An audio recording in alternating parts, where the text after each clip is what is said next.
শহরে কিংবা গ্রামে জনদুর্ভোগের নানা চিত্র বৃত্তাকারে আমাদের নাগরিক জীবনের যন্ত্রণাদায়ক পরিস্থিতি সৃষ্টি করছে। এসব জনদুর্ভোগের বাস্তব চিত্র তুলে ধরবে বৃত্ত, আর সাথে থাকছি আমি রিধিমা।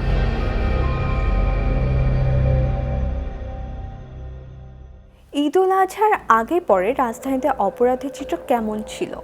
ডিএমপি মিডিয়া সেন্টার প্রকাশিত এক বিজ্ঞপ্তিতে দেখা যায় যে এবার উল্লেখযোগ্য হারে গ্রেফতারের সংখ্যা ছিল অনেক বেশি। তবে ঈদ কেন্দ্রিক ফাঁকা শহরে তুলনামূলকভাবে চুরি ছিনতাইয়ের ঘটনা ছিল অনেক কম। আর মিরপুর মডেল থানার বাস্তবতা বলছে ভিন্ন কথা। ঈদের ছুটিতে ঘরমুখো মানুষ যখন আপন গন্তব্যে ফিরে, তখন ফাঁকা শহরে অপরাধ প্রবণতা বেশি দেখা যায়। তবে ঢাকার চিত্র কিছুটা ভিন্ন ছিল এবারের ঈদে। ডিএমপি মিডিয়া সেন্টারের তথ্য অনুযায়ী ঈদের আগে ও পরের চিত্র উঠে আসে। ২৬ মে ২০২৬ উত্তরা পূর্ব থানার অভিযানে বিভিন্ন অপরাধে ১০ জনকে গ্রেফতার করা হয়। একই দিন তেজগাঁও বিভাগের অভিযানে ৩২ জনকে আটক করা হয়। এছাড়া ২৮ মে ২০২৬ তেজগাঁও বিভাগের আরেক অভিযানে ৩৪ জনকে গ্রেফতার করা হয়। ২৭ মে ২০২৬ যাত্রাবাড়ী থানার বিশেষ অভিযানে ১৩ জনকে গ্রেফতার করা হয়। এছাড়া ২৭ মে মিরপুর মডেল থানার বিশেষ অভিযানে ১৭ জনকে গ্রেফতার করা হয়। আসামিদের মধ্যে ছিনতাইকারী থাকলেও বেশিরভাগ মাদক বা মাদক সংশ্লিষ্ট বলে ডিএমপি সূত্রে জানা গেছে। কিন্তু এই গ্রেফতারের পেছনের চিত্র কি? ঈদ পূর্ববর্তী সময় এবং পরবর্তী সময় আমাদের ফুড পেট্রোলের থাকার কারণে এবং বিভিন্ন গলির মধ্যে মহল্লার মধ্যে আমরা আলাদা আলাদাভাবে পেট্রোলিং ব্যবস্থা করছিলাম। এখন পর্যন্ত কোনো চুরির সংবাদ আসে নাই আমাদের, এবং আমাদের এই কোনো নাগরিক থেকে আমাদের কাছে কোনো ধরনের বড় ধরনের কোনো ঘটনার সংবাদ এখন পর্যন্ত আসে নাই।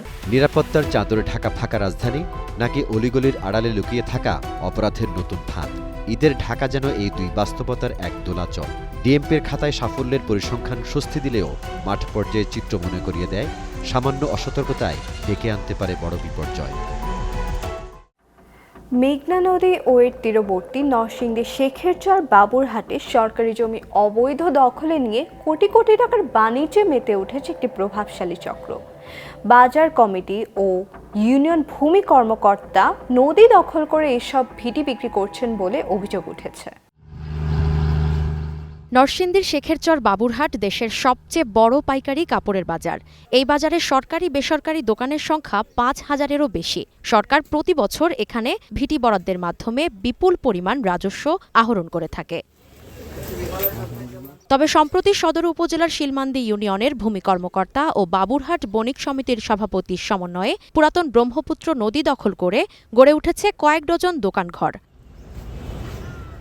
অভিযোগ রয়েছে, অনুমোদনহীন এসব ভিটি প্রতি দোকানীদের কাছ থেকে আদায় করা হচ্ছে ৩ থেকে ৪ লক্ষ টাকা। আমি এখানের প্রশাসক, আমি পারমিশন দিয়েছি কোরআন উদ্দিনের সাথে সমন্বয় করে ব্যবসায়ীদের সাথে। তাকে বলতেছে আপনি 2 লাখ টাকা দিলে আপনাকে আমরা একটা ভিট দিব। যাদের প্রয়োজন তাদের প্রত্যেককে জিম্মির মাধ্যমে জিম্মি কইরা এই অনেক টাকার বিনিময়ে অবৈধভাবে নির্মাণ করা এসব ভিটি সম্পর্কে জানতে চাইলে কথা বলতে চায়নি ভূমি কর্মকর্তা। আর বণিক সমিতির সভাপতি বলছেন তার অনুপস্থিতিতেই তৈরি হয়েছে এসব ভিটি। ঊর্ধ্বতন কর্তৃপক্ষের হইলো যে আপনি বলেন যে ডিসি অফিস থেকে ওনারা নিয়ে আসো, তারপরে আমি কথা বলবো।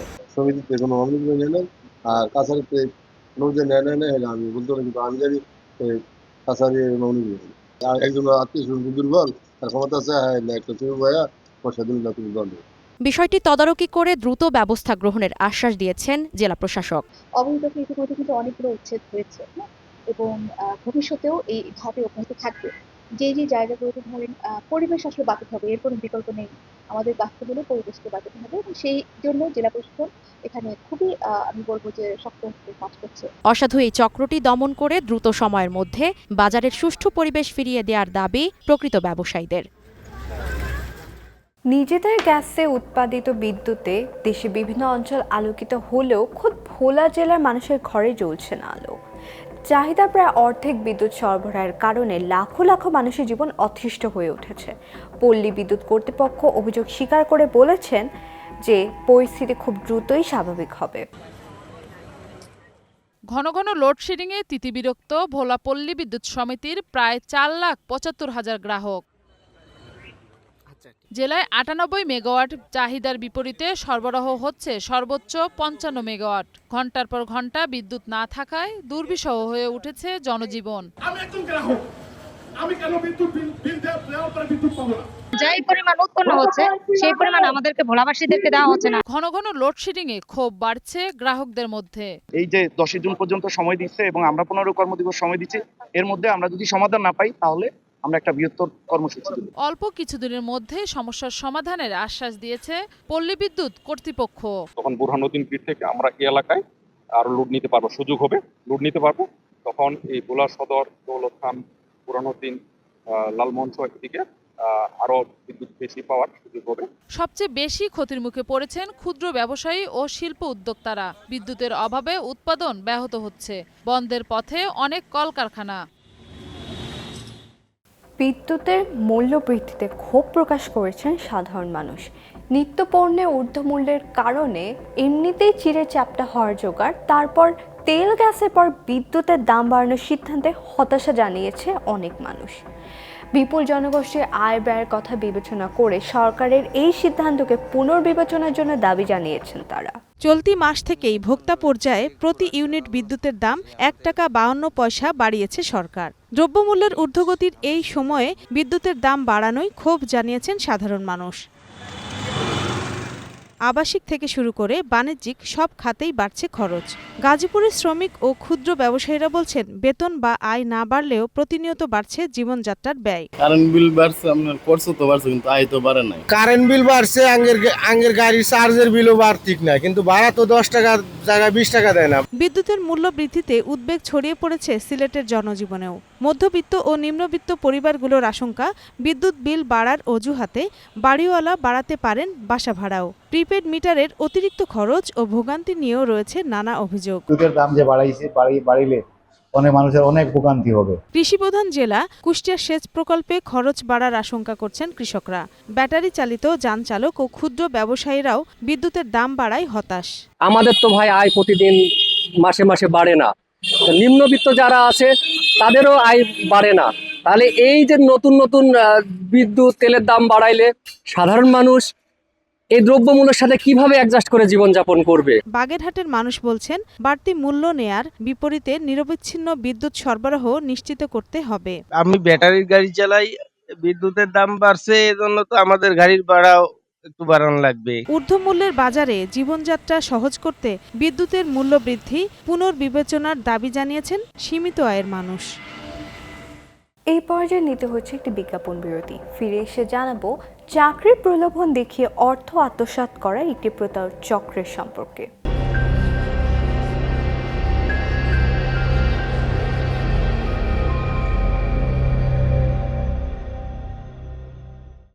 বিরতির পর আবারও ফিরে এলাম জনদুর্ভোগের বৃত্তে।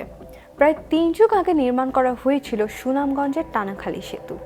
সংস্কারের অভাবে লক্ষাধিক মানুষের চলাচলে একমাত্র উপায় সেতুটি ক্ষতিগ্রস্ত হওয়ায় দেখা দিয়েছে শঙ্কা।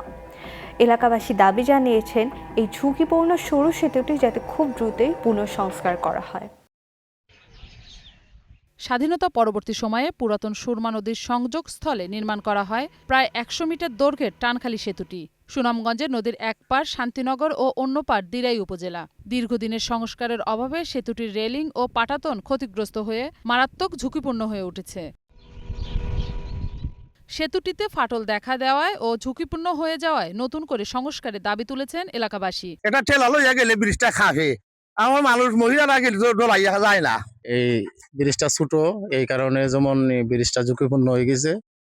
এটা পুনরায় এই নির্মাণ করলে বোধহয় ভালো হয়। সেই ব্রিজটা জরুরি দরকার আমরা, এই ব্রিজটা দুইবারে আমরা মানুষ যাতায়াতের লাগে কোন যখন বাইক না পড়ে যায় লাগে, এই ব্রিজটা জরুরি দরকার আমরা দিও পারেন। সেতু দিয়ে ভারী মালামাল পরিবহনে ভোগান্তির পাশাপাশি ঘটছে ছোট বড় দুর্ঘটনা। আমরা যে এখন দীর্ঘায়িত যে জীবনটা আগে দিয়ে আসছে আমরা বাচ্চা কাচ্চা নিয়ে, তারা চলতে গিয়ে যে এখন খুবই ঝুঁকিপূর্ণর মধ্যে। ক্ষতিগ্রস্ত এই সেতুটি ভেঙে নতুন আরেকটি সেতু নির্মাণের জন্য স্থানীয় সরকার প্রকৌশল অধিদপ্তরের পরিকল্পনা রয়েছে বলে জানান এলজিইডি প্রকৌশলী। ফাইনালি চিন্তা করবে এখানে যে প্রজেক্ট অনুমোদন আগে, অর্থাৎ ডিপিপি লিস্ট, স্কিম লিস্ট তৈরি মানে বাছাই করার আগে এখানে একটা ব্রিজ আমরা নির্মাণ করার উদ্যোগ আছে। ঝুঁকিপূর্ণ এ সেতু ভেঙে দৃষ্টিনন্দন আধুনিক সেতু নির্মাণে সরকারের যথাযথ উদ্যোগ চেয়েছেন স্থানীয়রা। কুষ্টিয়া পৌরসভায় সঠিক বর্জ্য ব্যবস্থাপনা না থাকায় চরম দুর্ভোগে পড়েছেন স্থানীয় বাসিন্দারা। এলাকার প্রধান ভাগাড় থেকে দুর্গন্ধের কারণে অতিষ্ঠ হয়ে উঠেছে জনজীবন। দীর্ঘদিন ধরে এই সমস্যা চললেও নেই কোনো উদ্যোগ পৌর কর্তৃপক্ষের। স্থানীয়রা এই সমস্যার সমাধানে দ্রুত দাবি জানিয়েছেন। কুষ্টিয়া পৌরসভা প্রায় ৪৩ বর্গ কিলোমিটার আয়তনের চারপাশ জুড়ে আবর্জনার স্তূপ। প্রতিদিনের গৃহস্থালী বর্জ্য থেকে শুরু করে হাসপাতালের ক্ষতিকর বর্জ্য সবই ফেলা হচ্ছে এই নির্দিষ্ট ডাম্পিং জোনে। তবে কোনো আধুনিক প্রক্রিয়াকরণ ব্যবস্থা না থাকায় এই ভাগাড় এখন আশপাশের বাসিন্দাদের জন্য নরক যন্ত্রণা হয়ে উঠেছে। দুর্গন্ধে চলাচল করতে বহুত কষ্ট হচ্ছে, বহুত সমস্যা হচ্ছে, এতে অসুখ বিসুখ আরও বেশি। সাউন্ডিং এলাকাতে যদি একটা রাউন্ড দিয়ে ঘেরা দেওয়া হতো তাহলে হচ্ছে আপনার এই দুর্গন্ধটা লাগতো না। বাতাসে ছড়াচ্ছে তীব্র দুর্গন্ধ, ফলে শ্বাসকষ্ট, চর্মরোগ সহ নানা জটিল রোগে আক্রান্ত হচ্ছেন স্থানীয়রা। বিশেষ করে শিশু ও বৃদ্ধদের স্বাস্থ্য ঝুঁকি বেড়েছে সবচেয়ে বেশি। দীর্ঘদিন ধরে চলা এই ভোগান্তি নিরসনে স্থানীয় বাসিন্দারা বারবার পৌর কর্তৃপক্ষকে জানালেও মেলেনি কোনো প্রতিকার। দিনের বেলা অনেক সময় আগুন জ্বালায়, আগুনের ধোঁয়াগুলো আসে, আমাদের হলো ওয়ার্কার আছে তারা তো শ্বাসকষ্টে ভোগে। পৌরসভা যদি ঘিরে দেয় তাহলে এই নোংরাগুলো বাইরে আসে না। এইভাবে যে অগোছালোভাবে যে এর করা হয়েছে এটা এভাবে রাখা যায় না, এটা যোগ্য একটা ম্যানেজমেন্ট হওয়া দরকার। পরিবেশবিদরা বলছেন দ্রুত পরিকল্পিত বর্জ্য ব্যবস্থাপনা গড়ে না তুললে এই অঞ্চলের পরিবেশ ও জনস্বাস্থ্য বড় ধরনের হুমকির মুখে পড়বে। এটা চরম আকারে জনদুর্ভোগ সৃষ্টি হয়েছে। তবে এই জনদুর্ভোগ সৃষ্টি নিরসনের কল্পে পৌরসভার পক্ষ থেকে করা উচিত অন্তত তাদের একটা নিজস্ব বাউন্ডারি করা দরকার, যাতে ময়লাগুলো সেই ক্যাম্পাসের বাউন্ডারির মধ্যে ফেলে এবং সেটা যাতে পৌরসভার রাস্তার মধ্যে চলে না আসে। জনগণের ভোগান্তির কথা স্বীকার করলেও বাজেট ও জায়গা সংকটের অজুহাত দিচ্ছে পৌর কর্তৃপক্ষ। তবে দ্রুতই সমস্যা সমাধানের আশ্বাস তাদের। ওই ময়লাটা ওখানে কিভাবে কি করা যায় এবং রাস্তাটা হবে প্রাচীর দেওয়া যায় কিনা, প্রাচীরের চিন্তা ভাবনাটা এবং বর্জ্য ব্যবস্থাপনাটা কতদূর সম্ভব আধুনিক করা যায়। তো এইটুকু আশা রাখতে পারেন যে আমরা পজিটিভ এবং জিনিসটা নিয়ে কাজ করছি। শুধু আশ্বাস নয়, সমস্যা সমাধানে দ্রুত পদক্ষেপ দেখতে চায় পৌরবাসী। কুড়িগ্রাম জেলা সদরে একমাত্র সরকারি স্বাস্থ্য কেন্দ্র 250 শয্যার জেনারেল হাসপাতাল, অথচ এই হাসপাতালে কোটি কোটি টাকার যন্ত্রপাতি অচল অবস্থায় পড়ে আছে বছরের পর বছর। রয়েছে জরুরি বিভাগের সেবার সংকট, বেসরকারি ক্লিনিকে রোগী পাঠানোর অভিযোগ এবং প্রভাবশালী সিন্ডিকেটের দৌরাত্ম্য, অথচ এসব বিষয় নির্বাক কর্তৃপক্ষ। কুড়িগ্রাম জেলার প্রায় 25 লাখ মানুষের চিকিৎসার একমাত্র ভরসাস্থল 250 শয্যার জেনারেল হাসপাতাল। প্রতিদিন সকাল থেকে জেলার বিভিন্ন প্রান্ত থেকে শত শত রোগী ছুটে আসেন এখানে উন্নত চিকিৎসার আশায়, কিন্তু হাসপাতালের ভিতরের চিত্র যেন এই আশাকে হতাশায় পরিণত করছে। আধুনিক স্বাস্থ্যসেবা নিশ্চিত করতে হাসপাতালটিতে laparoscopy, endoscopy, ETT, arthroscopy, digital x-ray সহ বসানো হয়েছে কোটি টাকা মূল্যের চিকিৎসা যন্ত্রপাতি, অথচ অব্যবস্থাপনায় বেশ কয়েকটি যন্ত্রপাতি দীর্ঘদিন ধরে অচল অবস্থায় পড়ে আছে। রোগীদের অভিযোগ, কাঙ্ক্ষিত সেবা থেকে বঞ্চিত হচ্ছেন তারা। এই হাসপাতালে রোগী নিয়ে আসলে মনে করেন রোগী রেফার করে রংপুর নিয়ে যাওয়া লাগে, আবার ডাক্তার ঠিক মতো দেখা যায় যে পাওয়া যায় না। অল্প একটু ক্রিটিক্যাল অবস্থা দেখলে ওরা দূরে দূরে দূরে সরে যায়। আমরা খুঁজে পাই না, সে ডাক্তার কোথায় গেল, কয় রেস্টে। দীর্ঘক্ষণ লাইনে দাঁড়িয়ে থাকার পরও সুবিধা বঞ্চিত হচ্ছে। শুধু যন্ত্রপাতির সংকট নয়, রয়েছে প্রশাসনিক দুর্বলতা ও জবাবদিহিতার অভাব। কিছু কর্মকর্তা কর্মচারী বছরের পর বছর একই হাসপাতাল থেকে নিজেদের প্রভাব বলয় তৈরি করেছেন। রোগী এবং স্বজনদের দাবি, খাবার অনেক সময় নিম্নমানের হয়, পরিমাণে কম এবং পুষ্টিহীন। দালাল সিন্ডিকেট রোগীদের নিয়ে যাচ্ছে বেসরকারি ক্লিনিক ও ডায়াগনস্টিক সেন্টারে। বেডের তুলনায় রোগীর সংখ্যা বেশি, কিন্তু চিকিৎসার অবস্থা খুবই খারাপ। এখানে ওষুধ থেকে শুরু করে আমাদের যে ওই ট্রলি, হুইল চেয়ার যা যা আছে সবকিছু দালালদের দখলে। এসব বিষয়ে যেন নির্বাক হাসপাতাল কর্তৃপক্ষ। তবে ব্যবস্থা নেওয়ার কথা জানিয়েছেন স্থানীয় সাংসদ। আমার ল্যাপ্রোস্কোপি মেশিন নষ্ট, আমার এন্ডোস্কোপি মেশিন নষ্ট, এমআরআই, সিটি স্ক্যান তো নাই এখানে, ডিজিটাল এক্স-রে চালু আছে, আলট্রাসোনোগ্রাম মেশিন চালু আছে। যে কারো ব্যাপারে কোনো অভিযোগ থাকলে কোনো সুযোগ নাই, আমার সভাপতি থাকা অবস্থায় রেজুলেশন করে তাকে সেখানে থাকার সুযোগ নাই। বিষয়টা হচ্ছে যে দুইটাই মিলে এখানে সংকটও রয়েছে এবং দীর্ঘদিনে আপনার যে বলতেছেন একটা সিন্ডিকেট আছে, এই সিন্ডিকেট আপনার একটা না, যে দুইটাও থাকে আপনারা আমাদেরকে জানান এবং অ্যাকশন না নিলে তখন বলবেন যে আমরা অ্যাকশন নিয়েছি কিনা। কুড়িগ্রামবাসীর একটাই প্রত্যাশা, অব্যবস্থাপনা, দুর্নীতি ও অনিয়মের অবসান ঘটিয়ে হাসপাতালটি ফিরে পাক মানুষের আস্থার ঠিকানায়। প্রজনন মৌসুম বিবেচনায় 1 জুন থেকে 3 মাস বন্ধ জেলে বাওয়ালি সহ সকল বন্যজীবীদের সুন্দরবনে প্রবেশ। সরকারের এমন সিদ্ধান্তে জীবিকা নিয়ে দুশ্চিন্তায় পড়েছেন বনের উপর নির্ভরশীল জেলে বাওয়ালিরা। বনজ সম্পদ, মৎস্য ও জলজ প্রাণীর নিরাপদ প্রযোজন, জীববৈচিত্র্য সংরক্ষণ এবং বন্যপ্রাণী সুরক্ষার লক্ষ্যে 1 জুন থেকে 31 আগস্ট পর্যন্ত সুন্দরবনের সকল বনজীবীদের প্রবেশে নিষেধাজ্ঞা দিয়েছে বন বিভাগ। এমন সিদ্ধান্তে জীবিকা নির্বাহ নিয়ে দুশ্চিন্তায় পড়েছেন সুন্দরবনের ওপর নির্ভরশীল হাজার হাজার জেলে, বাওয়ালি, মৌয়ালিরা। কাঁকড়া আহরণ করে মাছ ধরে জেলেরা জীবিকা নির্বাহ করে। আমাদের রিজিক ওর থেকে দেশে বন্ধ হয়ে গেছে, জন্য আরেকটা জন্য ব্যবস্থা আমরা পাই, এরকমই আবেদন করি। সুন্দরবনে যতদিন সুন্দরবন নিষেধাজ্ঞা, এই জন্য আমরা এই খাল বিলীন নদী নালায় ধরি, মাছ ধরাই আমাদের ভিসা, আর মাছ ছাড়া তো আমাদের সংসার চলে না। ইতিমধ্যে সরকারের এই সিদ্ধান্ত বাস্তবায়নে সুন্দরবনের সকল স্টেশন ও ফাঁড়িগুলোতে টহল কার্যক্রম জোরদার করা হয়েছে। কোনো জেলে বাওয়ালি বা মৎস্যজীবী বা পর্যটক কেউ সুন্দরবনে প্রবেশ করতে পারবে না, শুধুমাত্র করমজল। আশা করি আগামী 1 তারিখ থেকে, জুন মাসের 1 তারিখ থেকে হয়তো শুধু করমজল খোলা থাকবে, এর বাইরে আর কোথাও কেউ যেতে পারবে না। বনের উপর নির্ভরশীল মানুষের জন্য সরকারি কোনো সহায়তা নেই বলে জানিয়েছেন উপজেলা মৎস্য বিভাগ। গত বছর প্রেরণ করা হয়েছে, এখনো আমরা এই তালিকা খুব তাড়াতাড়ি পাবো বলে আমরা আশাবাদী। এই সম্পর্কে আমরা অলরেডি আমাদের ফরেস্ট ডিপার্টমেন্টের সাথে কথা বলছি, আমাদের জেলা মৎস্য অফিসার হয়ে আমাদের অলরেডি মন্ত্রণালয়ে আমাদের এই যে তালিকাটা চলে গেছে, আমরা আশাবাদী পাবো। বন বিভাগ মনে করছে 3 মাস বনে প্রবেশের নিষেধাজ্ঞায় প্রাণ ফিরবে সুন্দরবনের। তবে এ সময় বন নির্ভরশীল উপকূলের জেলে বাওয়ালিদের জন্য বিকল্প কর্মসংস্থান বা সরকারি সহায়তা চালুর দাবি স্থানীয়দের। মানব পাচারকারী চক্রের দৌরাত্ম্যে অতিষ্ঠ দেশের সাধারণ মানুষ।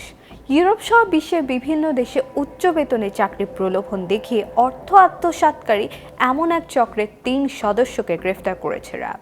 ভূমধ্য সাগর কিংবা আরব সাগর পাড়ি দিয়ে প্রতিনিয়ত অবৈধ পথে ইউরোপ সহ বিশ্বের বিভিন্ন দেশে পাড়ি জমান স্বপ্নবিলাসী কিছু মানুষ, কিন্তু দালাল চক্রের খপ্পরে পড়ে তাদের সেই স্বপ্ন দুঃস্বপ্নে পরিণত হওয়ার সেই গল্প প্রায়ই ভেসে বেড়ায় বিভিন্ন সামাজিক যোগাযোগ মাধ্যমে।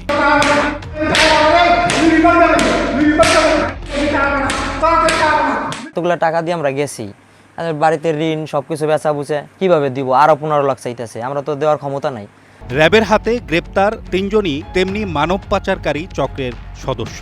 সম্প্রতি ইমরান হোসেন নামের এক ব্যক্তিকে উচ্চ বেতনে জার্মানি পাঠানোর কথা বলে বিপুল পরিমাণে অর্থ আত্মসাৎ করেছে চক্রের এই সদস্যরা। আমি বিদেশ যাওয়া বাবদ তাদের সাথে আমার 22 লক্ষ টাকা একটা চুক্তিপত্র হয়েছিল যে 22 লক্ষ টাকা দিবে। আমি প্রথমে তারা আপনারা চেকের মাধ্যমে টাকা একটা স্ট্যাম্প করে আপনারা টাকাটা নেন।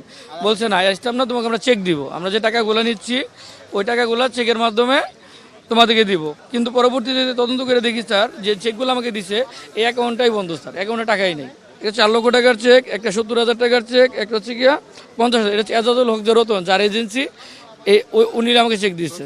হ্যাঁ, ইতালির কথা যখন হইল না, তারপরে কিছুদিন পরে বাদ হয়ে পরে আমাকে জার্মানির কথা বলছে স্যার। সম্প্রতি তাদের গ্রেপ্তার করে সংবাদ সম্মেলন করে র্যাব 4-এর কোম্পানি কমান্ডার KN রায় নিয়তি। আসামিদের এবং ভিকটিমকে ব্যাপক জিজ্ঞাসাবাদে আমরা আরো কয়েকজন ভিকটিমের সন্ধান পেয়েছি, তারাও এই চক্রের ফাঁদে পড়ে প্রতারণার শিকার হয়েছে। গ্রেপ্তারকৃতদের কাছ থেকে কানাডা, জার্মানি, ইউরোপ সহ বিশ্বের বিভিন্ন দেশের জাল ভিসা সংক্রান্ত দলিল দস্তাবেজ জব্দ করা হয়। গ্রিন টেলিভিশনের সাপ্তাহিক আয়োজন বৃত্ততে আজ এই পর্যন্তই। আগামী সপ্তাহে আবারও ফিরে আসবো নাগরিক জীবনের বৃত্ত নিয়ে। আর সে পর্যন্ত গ্রিন টিভি নিউজ ও অন্যান্য আয়োজন দেখতে চোখ রাখুন আমাদের ওয়েবসাইট, ইউটিউব ও ফেসবুকে। সচেতন থাকুন, সুস্থ থাকুন।